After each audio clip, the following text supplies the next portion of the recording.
Emily Carter's evening unraveled the moment three identical little girls marched into Sugar Maple Café as if they owned the place. One heartbeat, she was a composed tech sector executive, waiting for a blind date she did not expect to matter. The next, she was staring at three small strangers whose arrival detonated any sense of normalcy she had left. The girls stopped at her table with the confidence of messengers in a prophecy. Matching red coats, matching blonde curls, matching unwavering gazes. Each one stood barely above the height of the table, but carried an unsettling sense of purpose, like they knew something she didn't. Emily felt the room tilt as Avery, the girl in the middle, spoke with a voice clear enough to cut through the cafe's soft jazz. "Are you Emily?" There was no hesitation, no fear, just certainty. Emily nodded slowly, her pulse thudding against her ribs. She expected a host, a late date, maybe even a prank from Kelly. She absolutely did not expect children. Haley stepped forward, chin lifted. "We're here because our dad is sorry he's late." It was stated like a royal decree, as though lateness were a minor offense cleared simply by their existence. Beside her, Lila clasped her mittened hands and smiled a solemn, heartbreaking smile. There was a work emergency. For a moment, Emily could only blink. She had negotiated contracts worth millions, stood in boardrooms where every eye judged her competence, and testified in hearings that required flawless precision. Yet somehow, 3 5-year-olds had knocked the breath clean out of her. A subtle shift rippled through the cafe as patrons began noticing the scene. Whispers hovered. A barista paused mid-pour, eyes gleaming with amusement. Emily felt a flush creep up her neck, the familiar burn of judgment, something she had endured for years as a woman who built her own empire, someone people underestimated, until she proved them wrong every single time. She straightened, pulling her composure back into place. "Your dad sent you?" The question sounded absurd even to her own ears. Avery shook her head, curls bouncing. Not exactly. And there it was, a flicker of mischief so bold it almost startled Emily. Haley chimed in. "But he will know soon." Lila added softly, "Can we sit with you? We've been waiting all the week. The audacity, the charm, the certainty." Emily exhaled in a slow, controlled breath, the kind she used before delivering groundbreaking announcements to boards that doubted her. She gestured at the chairs. "All right, you'd better explain." They climbed up with the synchronized precision of seasoned negotiators. Avery extended a tiny hand with the gravitas of someone twice her height. "I'm Avery. This is Haley. That's Lila. We're 5. Haley puffed her chest proudly. Lila leaned forward, whispering as if sharing state secrets. "And we're very good at plans." Emily almost laughed. Almost. But something in their earnest faces tugged at a place she rarely let anyone reach. "So tell me, girls," she said carefully, "how did you know I'd be here?" The answer came like a plot twist she never saw coming. "We heard our dad talking to Aunt Kelly," Avery said, voice low, conspiratorial. He was nervous. He kept fixing his tie. He never fixes his tie. Haley nodded vigorously. That's how we knew it was important. Lila added he was excited. Then something broke at work and he had to fix it. "We didn't want you to think he forgot." A warmth spread through Emily's chest, unsettling and unexpected. The girls weren't here by accident. They weren't here for chaos or tension. They were here because they believed their father deserved something better than loneliness. Yet beneath their determination, Emily sensed another truth, a truth sharp enough to slice through her defenses. These children weren't just bold. They were worried, protective, hopeful, and whoever their father was, he had no idea what force had been unleashed on his behalf. For the first time since they walked in, Emily felt something shift inside her, something powerful, dangerous, and quietly beautiful. The girls had delivered the shock. Now Emily had to decide what to do with the impact. A hush settled over the table, the kind that makes truth feel louder than any sound. Emily watched the three girls sit a little taller, as if the weight of their secret pushed them upward rather than down. For a moment, the café blurred around her, leaving only their small, determined faces and the undeniable sense that something much bigger than a ruined blind date was unfolding. Avery leaned in first, elbows on the table like a strategist, unveiling phase 2 of a mission. "We didn't come here instead of Dad," she said. "We came before him." Haley added quickly, "He had to go fix something at work. Something broke. Something big." Her voice dropped to a whisper of dramatic gravity. "He's a problem solver." Lila nodded with soft emphasis. "He solves everything. Except this." Emily's heartbeat thinned into a strange, careful rhythm. This she echoed. Lila toyed with a loose curl near her ear. Him being lonely. The words hit with unexpected precision. Sharp. True. Too true.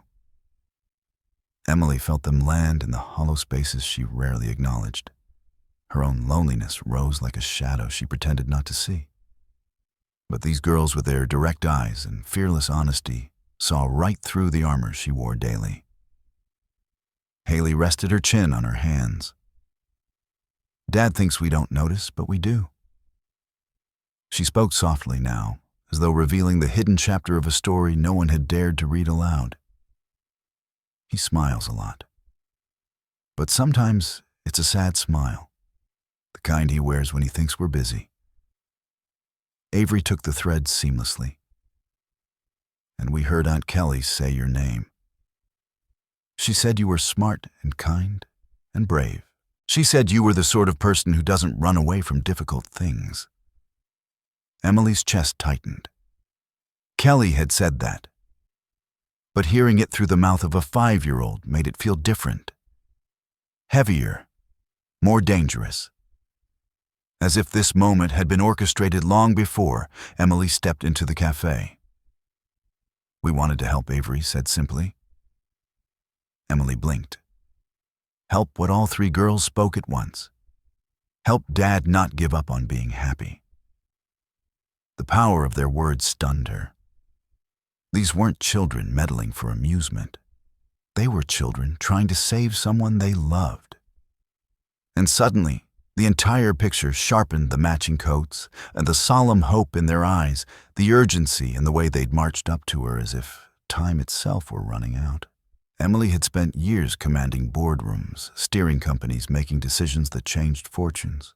Yet none of those victories compared to this moment where 3 small girls placed their father's heart in her hands, as if trusting she would know what to do with it. She swallowed, her voice a careful whisper. "Girls, does your dad know you're here?" 3 heads shook in unison. Avery answered with gentle honesty. "He might be upset, but not for long." Haley added, "He gets that look first. The one that means, 'I love you, but please don't do that again.' But then he hugs us. Always." Something warm spread through Emily, something both tender and terrifying. She didn't know Ethan yet, not really. But through his daughters, she was already learning the outline of the man he must be. Patient, gentle, devoted. The kind of father who raised children brave enough to chase hope on his behalf. Lila's voice was tiny but steady. "We didn't come to make trouble. We came because we were scared he might stop trying." "Stop trying," what Emily asked. Haley whispered the answer as if it were a spell that could break if said too loudly. "Stop trying to find someone who stays." The cafe lights glowed soft amber against the windows. A couple at a nearby table paused, listening without pretending otherwise. Somewhere behind the counter, the espresso machine hissed. Emily sat very still. In a single hour, her evening had transformed from a harmless blind date into the beginning of a story she never saw coming. 3 little girls had dragged her across the boundary between caution and possibility, offering her a truth too raw to ignore. And beneath their courage, Emily felt an echo answering from deep within her. She too knew the cost of giving up on happiness, and the price of hoping again. A quiet unease coiled through Emily as she studied the 3 girls, their hands folded neatly on the table, as though awaiting a verdict. There was something disarming in their steadiness, something both innocent and impossibly intentional. It reminded her of the moments right before a courtroom witness revealed a truth that changed everything. Except here, the witnesses were 5 years old, and the truth they held was a father neither of them fully knew yet. Emily tried to clear her throat, but her voice still emerged, low, careful. "Girls, you said your dad is lonely. Why do you think that Avery's gaze shifted, not evasive, just thoughtful? Because he pretends he isn't." Haley added softly. "He laughs with us, plays with us, makes pancakes even when they burn." Her nose wrinkled as if recalling the scent of charcoal. "But when he thinks we're coloring or brushing our teeth or sleeping, he gets quiet." Emily felt the words settle like dust on memories she had locked away. She knew what that quiet felt like. The silence after betrayal. The stillness after someone decides you are suddenly too much or not enough. The echo of a life that used to have a different shape. Lila looked up, eyes wide and solemn. "Grandma says Dad's scared." Scared, Emily asked gently, though the answer thudded in her chest before it was spoken. "Scared of getting hurt again," Avery murmured. "Scared that if he chooses wrong, someone else will leave." The thought pierced too easily. Emily had lived inside that fear for years. The fear of being abandoned made you cautious, strategic, always 3 steps ahead. Loneliness could be survived. But hope was dangerous. Hope asked you to trust. And yet these children, who barely remembered the woman who had walked out on them, spoke of it with a clarity that took her breath. Haley tugged her sleeve. "Do you remember your mom?" Emily asked before she could stop herself. Avery shook her head. "Not really. She left when we were babies." Lila spoke in a matter-of-fact tone that felt far too old for her age. "Dad keeps one picture of her in his room. He says it's important to know what she looks like." Emily tried to steady herself. "How do you feel about her?" Haley shrugged one small shoulder. "Dad says she loved acting more. And that's okay. People get to choose." Emily inhaled slow and stunned. The grace embedded in that sentence felt almost sacred. But Avery continued with a strength that scraped at Emily's heart. "He says we're enough, that he doesn't need anybody else." Haley leaned forward, voice firmer now. "But we think he's wrong." Lila nodded, small jaw set with surprising resolve. "He deserves someone who stays." For a moment, the cafe felt impossibly still. Emily sensed the shift deep inside her, the way these girls, with their unwavering faith in love and belonging, were quietly dismantling every wall she'd built to protect herself after the disaster that had been her engagement. She had convinced herself she was safer alone, that her life was full enough, that she had outrun the ache of what she couldn't give. But walls had a way of crumbling when faced with truth, told by 3 small voices wearing matching red coats. Avery broke the silence with a question so soft it grazed the air. "Would you stay?" The impact hit like a sudden drop in altitude, sharp and breathtaking. Emily opened her mouth, closed it again, fighting the weight of words she wasn't ready to speak. But the girls watched her with eyes full of hope, expectation, and something deeper, belief. Belief that she might be the person who didn't run. She swallowed. "I don't know your dad yet. It was the only honest answer she had. Haley didn't flinch. "You're going to." Lila added in a whisper, "We made sure." Before Emily could question that prophetic certainty, the cafe door swung open, letting in a gust of cold air and a man's frantic breath. A tall figure stepped inside, hair disheveled, tie skewed, scanning the room with rising panic. Avery's voice broke into a tiny gasp. "He's here." And Emily's world shifted again.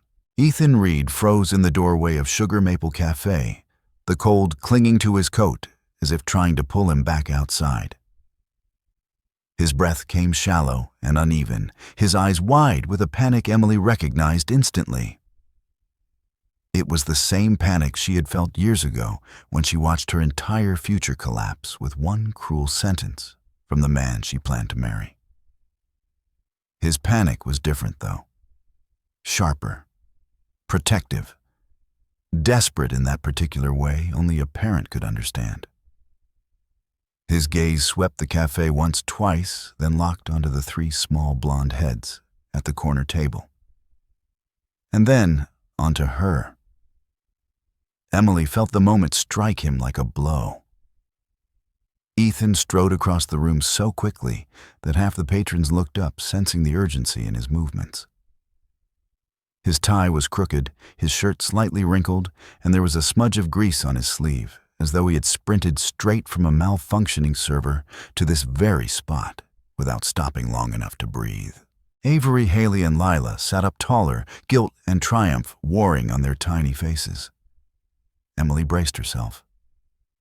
Ethan reached the table and stopped short, caught between collapsing from relief and dying from mortification. His voice emerged in a low, breathless rush. "I am so sorry. I had no idea they were coming here."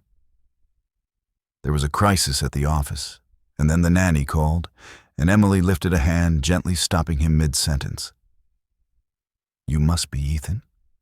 She said, her tone softer than she expected, steadier than she felt. And then, because humor sometimes saved her from drowning in discomfort, she added, "The man who stood me up." He winced hard enough that she almost felt it in her own chest. "Not on purpose," he said quickly. "I swear I was going to call, but the entire system went down and the team needed me." And Avery interrupted with the confidence of someone used to negotiating rescue from trouble. "We explained everything, Dad." Haley nodded vigorously. "She's not mad." Lila leaned toward Emily and Stage whispered, "She likes us." Ethan's jaw slackened in horror. "Girls," he said softly, "we talked about boundaries." Haley blinked innocently. "What are those again?"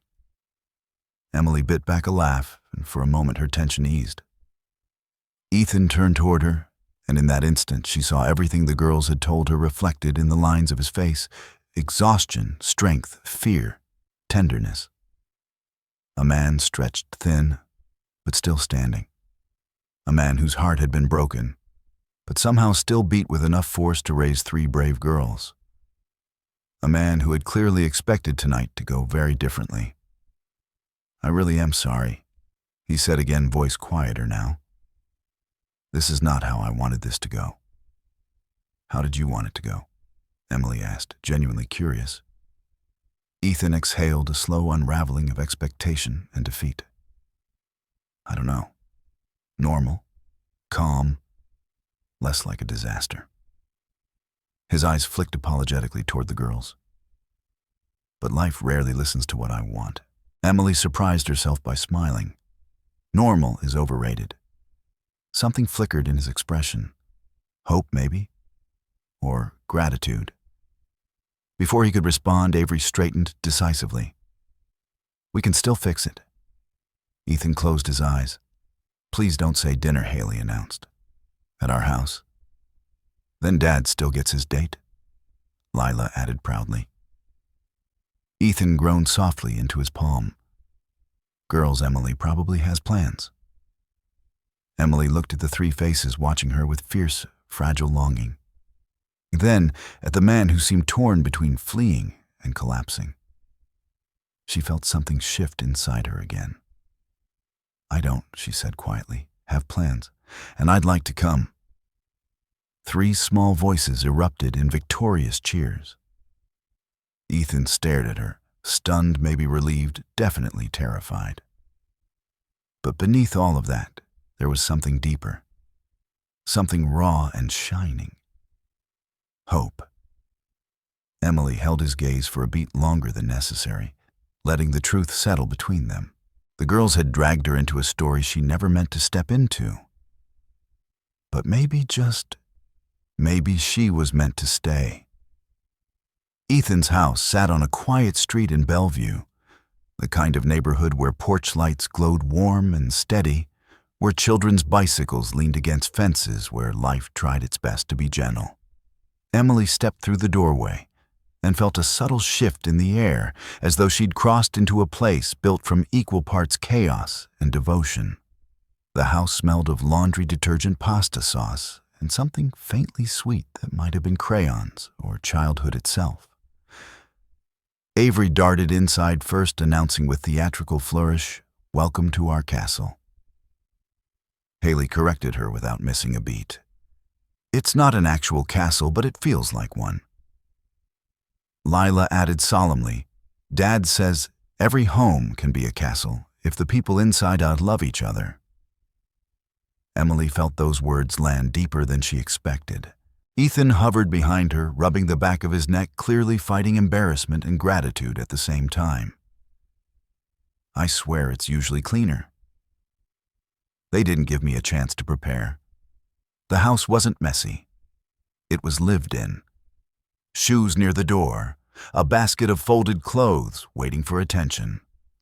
A wall of children's drawings arranged unevenly, but proudly, like a gallery curated by tiny hands. This wasn't disorder. This was life held together by someone doing everything alone. Emily offered a small smile. "It's perfect." He blinked, surprised that she meant it. The girls immediately dragged her deeper into the house for the official tour. 3 beds shaped like a rainbow of blankets. A reading corner stuffed with picture books.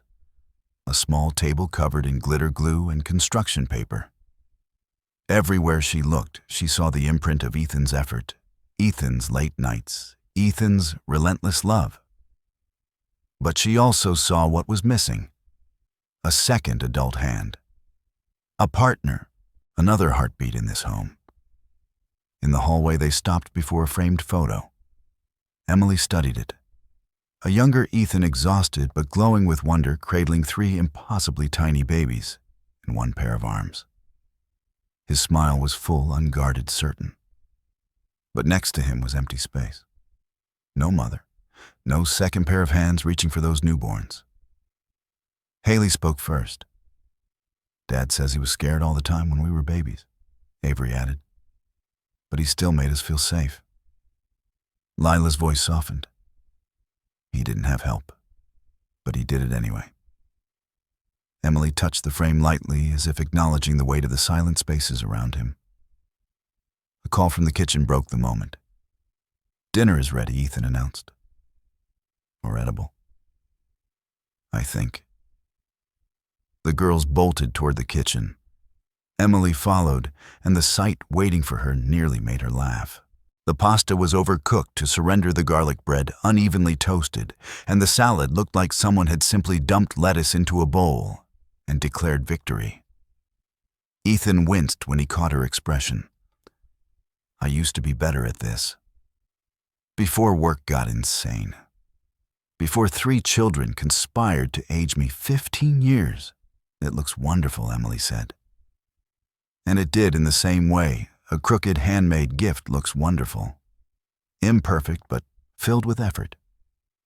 During dinner, the girls talked over each other, their excitement filling the room with a kind of beautiful, wild harmony.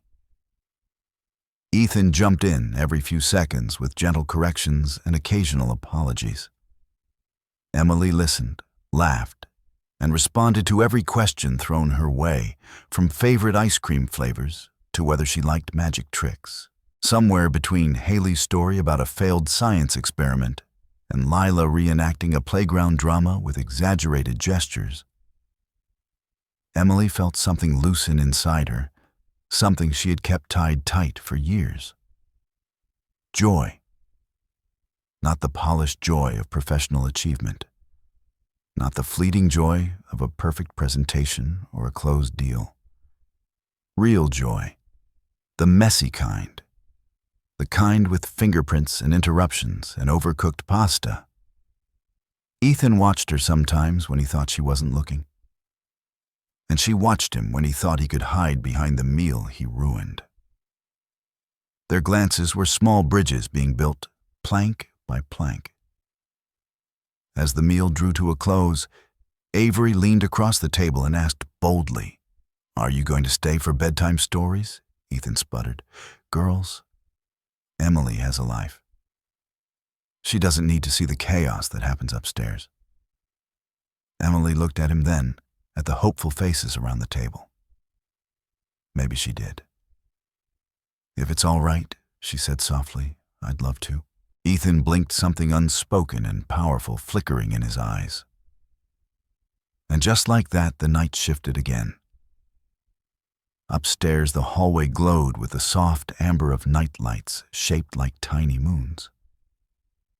Emily followed the girls into their room, feeling as though she had stepped into a small universe, crafted from mismatched blankets, glittering stickers, and love worn into every corner.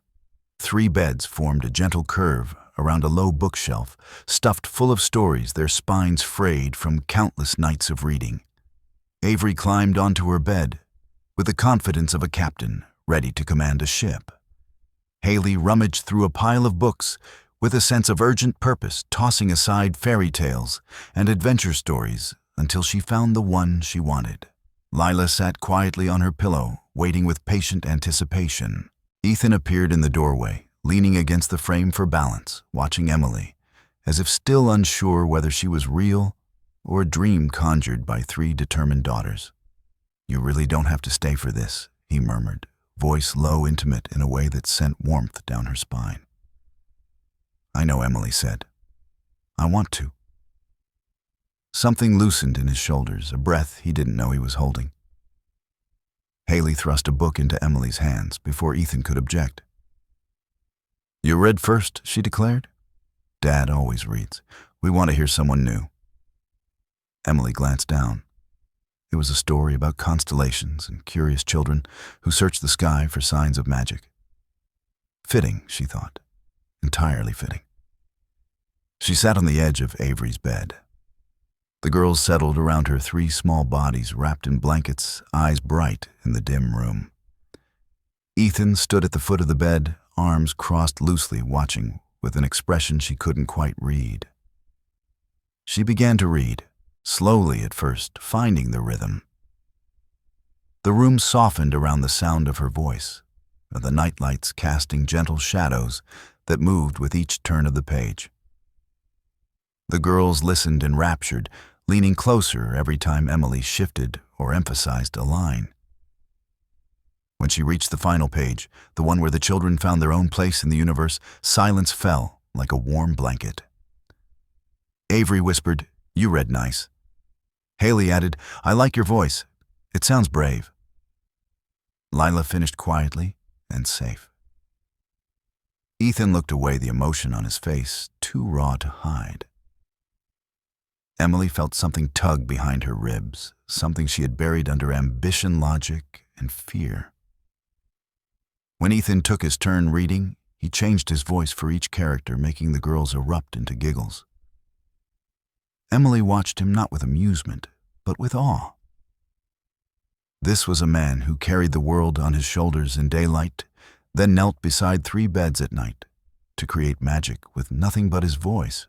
When the last giggle faded and the room grew soft with tiredness, Ethan tucked each girl in with a kiss on the forehead. The ritual felt sacred. Practiced. Loved. "Love you," the girls chorused.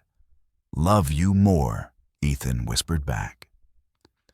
He turned off the lamp, leaving only the night lights glowing in gentle constellations along the walls. The girls closed their eyes, drifting into the easy sleep of children who felt safe. Out in the hallway, away from the soft breaths of dreaming daughters, Ethan leaned against the wall as if the day finally caught him. Emily stood beside him, neither close nor far, but somewhere in the fragile space between strangers and something more. "Thank you," Ethan said, voice quiet but charged, "for staying, for being kind." They don't open up to many people like that. Emily looked down the hallway at the room glowing with tiny moons. "I didn't do anything special." "You didn't run," he said. "That's special enough." Emily heard the unspoken meaning, the echo of abandonment, the fear of choosing wrong, the ache of doing everything alone.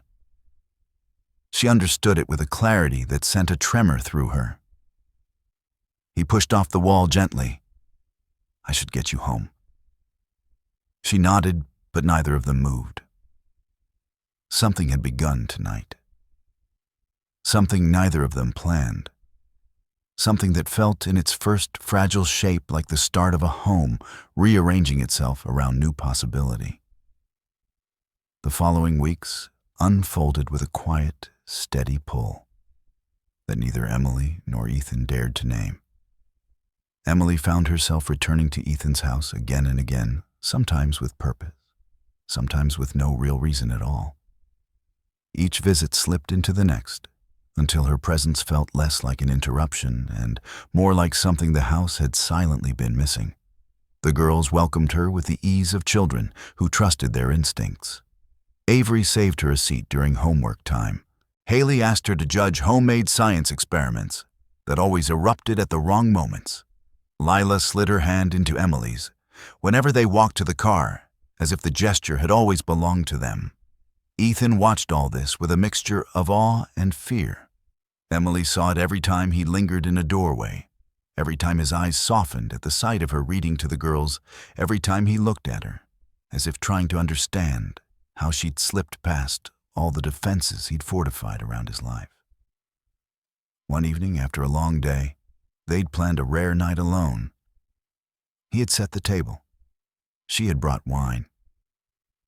For a moment, everything felt beautifully simple. Then his phone buzzed, and the simplicity shattered. He didn't even need to speak. Emily watched the exhaustion settle across his face, the apology already forming in his shoulders. "The system crashed," he murmured. "They need me." She forced a breath steady and calm. "Go." "It's all right." But it wasn't. Not with the candle flickering between them. Not with the untouched plates. Not with the familiar ache rising in her chest, the ache of being pushed aside by necessity of loving someone who kept saving everyone but himself. Ethan hesitated. "You're upset." "I thought tonight would be different," she admitted quietly. "But I know you're trying." He stepped closer, torn open by truth he didn't want to face. "I don't know how to do anything else." Emily met his gaze. "Then let someone help you. Let someone carry part of it." The silence that followed was fragile, trembling alive. Ethan's voice broke first. "I don't want to lose you." "You won't," she whispered. "But you have to let me stay." Something shifted inside him, deep and irreversible. After that night, the change was subtle, but unmistakable. Emily didn't feel like a guest anymore. She felt like part of the rhythm, part of the noise, part of the healing. By spring, the girls no longer asked when she would visit. They asked when she was coming home. Winter returned with sharp air and twinkling lights painting Bellevue in soft gold as December settled over the city. On a quiet evening, Kelly texted Emily with a simple message. "Meet me at Sugar Maple Café at 7. It's important. No further explanation. No hints. Just the kind of cryptic urgency Kelly reserved for moments that mattered. Emily arrived expecting advice, a surprise, maybe even a small intervention disguised as friendship. What she did not expect was the sight waiting near the back of the cafe. Ethan stood beside their old table dressed in a suit too carefully chosen to be casual. His hands fidgeted in front of him, betraying nerves he couldn't hide. And next to him, 3 little girls stood in matching winter dresses, holding a long white sign painted with uneven, sparkling letters. "Say yes, Emily." Her breath caught. For a heartbeat, she forgot how to move, how to breathe, how to exist. The girls spotted her first. "She's here," Avery whispered, though her voice carried across the cafe. "Mission complete." Haley added, brimming with pride. Lila beamed as if she were holding the universe in her hands. Conversations faltered. People looked up. Even the barista stilled behind the counter, sensing something larger than an ordinary proposal. Ethan stepped forward, his eyes shining with a mixture of fear and fierce devotion. A year ago, he began voice steady despite the trembling in his chest. "I walked into this cafe, expecting the worst moment of my life. Instead, I found hope sitting across from my daughters." Avery tugged his sleeve. "Dad, do the knee thing." Laughter rippled through the room. Ethan dropped to one knee before Emily pulling a small velvet box from his pocket. His voice lowered thick with emotion. "Emily Carter, you didn't just accept me. You accepted all of us. You showed 3 little girls what it feels like to be chosen. You showed me what it feels like to breathe again." Haley added, "We love her." Lila chimed in, "So much." Ethan opened the box. The ring inside was simple, elegant, glowing in the soft cafe lights. "Will you marry me? Will you let us be your family?" The world shrank to one moment, suspended in the warm glow of winter. Emily pressed a hand to her mouth, tears blurring her vision. She had spent years believing her story ended, the day she was told she might never have children. She believed love had passed her by. But here in the cafe, where everything had begun, 3 girls waited with shining eyes, and a man knelt before her with a heart wide open. "Yes," she whispered, then louder, stronger. "Yes." Applause burst around them as Ethan rose and wrapped her into a kiss that felt like the closing of an old wound and the opening of a new life. The girls swarmed them, wrapping arms around legs, laughing, shouting, claiming victory as only children can.